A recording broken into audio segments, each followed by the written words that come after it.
नवरात्रि के दूसरे दिन मां ब्रह्मचारिणी की पूजा अर्चना होती है। मां का ये रूप भक्तों को मनचाहे वरदान का आशीर्वाद देता है।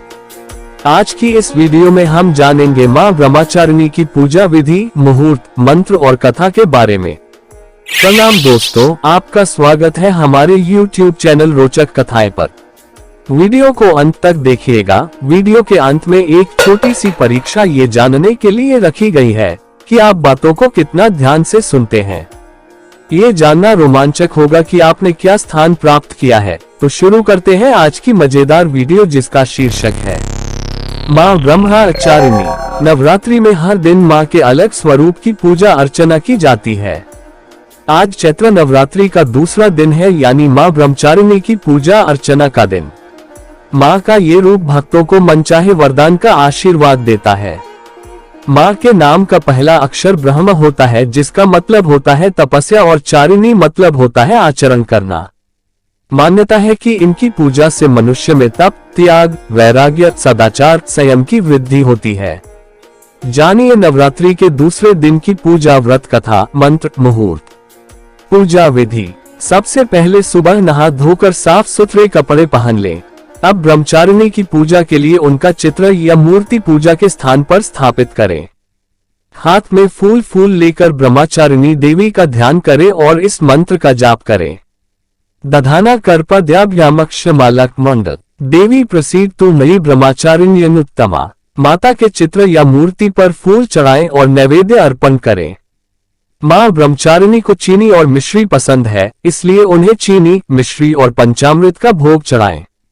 माता को दूध से बने व्यंजन भी अति प्रिय हैं, तो आप उन्हें दूध से बने व्यंजनों का भोग लगा सकते हैं। मां ब्रह्मचारिणी की कथा। पूर्व जन्म में इस देवी ने हिमालय के घर पुत्री रूप में जन्म लिया था और नारद जी के उपदेश से भगवान शंकर को पति रूप में प्राप्त करने के लिए घोर तपस्या की थी। इस कठिन तपस्या के कारण इन्हें तपश्चारिणी अर्थात ब्रह्मचारिणी नाम से जाना गया। 1000 वर्ष तक इन्होंने केवल फल फूल खाकर बिताए और 100 वर्षों तक केवल जमीन पर रहकर शाक पर निर्वाह किया। कुछ दिनों तक कठिन उपवास रखे और खुले आकाश के नीचे वर्षा और धूप के घोर कष्ट सहे। 3000 वर्षों तक टूटे हुए बेलपत्र खाए और भगवान शंकर की आराधना करती रहीं। इसके बाद तो उन्होंने सूखे बेलपत्र खाना भी छोड़ दिया। कई हजार वर्षों तक निर्जल और निराहार रहकर तपस्या करती रहीं। पत्तों को खाना छोड़ देने के कारण ही इनका नाम अपर्णा पड़ा। कठिन तपस्या के कारण देवी का शरीर एकदम क्षीण हो गया। देवता, ऋषि, सिद्धगण, मुनि सभी ने ब्रह्मचारिणी की तपस्या को अभूतपूर्व पुण्य कृत्य बताया, सराहना की और कहा, हे देवी, आज तक किसी ने इस तरह की कठोर तपस्या नहीं की। यह आपसे ही संभव थी। आपकी मनोकामना परिपूर्ण होगी और भगवान चंद्रमौली शिव जी तुम्हें पति रूप में प्राप्त होंगे। अब तपस्या छोड़कर घर लौट जाओ। जल्द ही आपके पिता आपको लेने आ रहे हैं। मां की कथा का सार यह है कि जीवन के कठिन संघर्षों में भी मन विचलित नहीं होना चाहिए।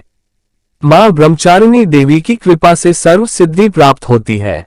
आशा करता हूं वीडियो में दी गई जानकारी आपके लिए लाभकारी होगी।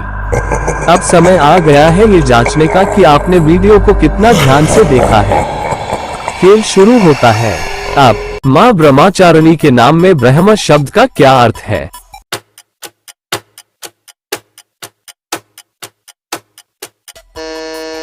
तपस्या।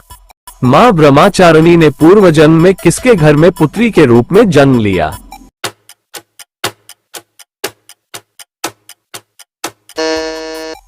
हिमालय। किसके उपदेश से मां ब्रह्मचारिणी ने शिव जी को प्राप्त करने के लिए घोर तपस्या शुरू की?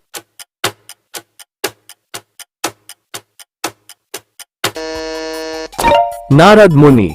मां ब्रह्मचारिणी ने कठोर तपस्या के दौरान 3000 वर्षों तक क्या खाकर निर्वाह किया?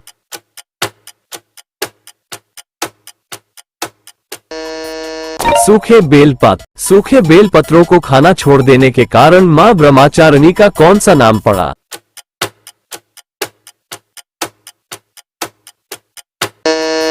मां अपर्णा। आपको हमारी ये वीडियो कैसी लगी हमें कमेंट कर जरूर बताएं। यदि आपने अभी तक हमारे YouTube चैनल रोचक कथाएं को सब्सक्राइब नहीं किया है तो प्लीज सब्सक्राइब करें, साथ ही बेल आइकन को प्रेस करें ताकि आपको हमारी नई वीडियोस की नोटिफिकेशंस मिल सके। आपका कौन सा पद आया है हमें कमेंट करके जरूर बताएं। 3 राजाओं को हम अपने आने वाले वीडियोस में शाउट आउट जरूर देंगे। हमें फेसबुक, इंस्टाग्राम और स्नैपचैट पर फॉलो करें, लिंक वीडियो के डिस्क्रिप्शन में मौजूद है। धन्यवाद।